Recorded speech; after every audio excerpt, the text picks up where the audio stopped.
नमस्कार, मी वृषाली पाटील बातमीपत्रात आपलं स्वागत करते। सुरुवातीला आपण पाहणार आहोत राज्यात सत्ता स्थापनेच्या हालचालींना आता वेग आलेला आहे। पाहूया त्याचा आढावा घेणाऱ्या टॉप 9 बातम्या।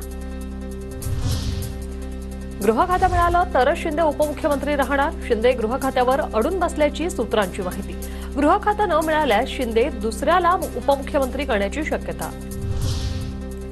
भाजप एकनाथ शिंदेना गृहमंत्री पद देण्यास तयार नाही। गृहमंत्री पदावरून शिंदे गट आणि भाजपात रस्सीखेच। भाजपकडून शिंदेना उपमुख्यमंत्री पद आणि केंद्रीय मंत्रिपदाची ऑफर। सूत्रांची माहिती। महाराष्ट्राचं नेतृत्व मोदी शहांसमोर मान झुकवून उभं। राज्यात कुणी काय करावं मोदी शहा ठरवतात। मुख्यमंत्री पदावरून संजय राऊतांची टीका।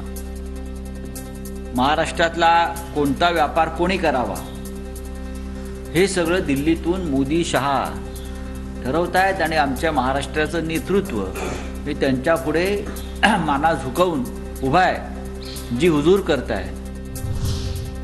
5 डिसेंबरला आझाद मैदानावर नव्या मुख्यमंत्र्यांचा शपथविधी। TV9 मराठीला खात्री लाख। सूत्रांची माहिती। लवकरच अधिकृत घोषणा।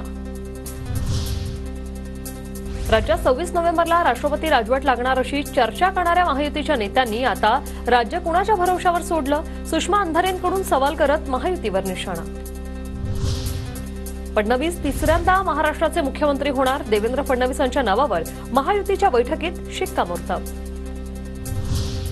सरकारमध्ये सहभागी व्हावं अशी एकनाथ शिंदेना विनंती केली। आमच्या विनंतीचा शिंदे विचार करतील। शंभूराज देसाईंची माहिती।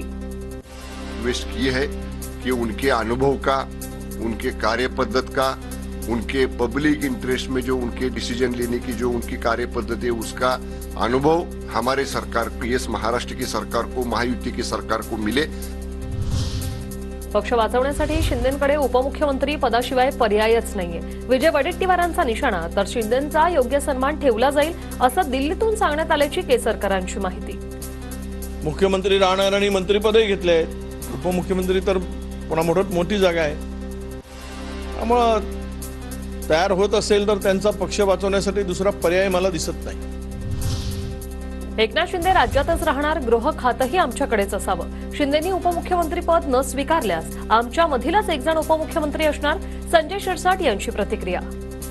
गृह खातं हे महत्त्वाचं खातं सुद्धा आमच्याकडे असलं पाहिजे अशी जर मागणी केली असेल तर ते अत्यंत गरजेचं आहे। परंतु एकनाथ शिंदे साहेब हे महाराष्ट्र सोडून केंद्रामध्ये जाणार नाही एवढं मात्र निश्चित आहे।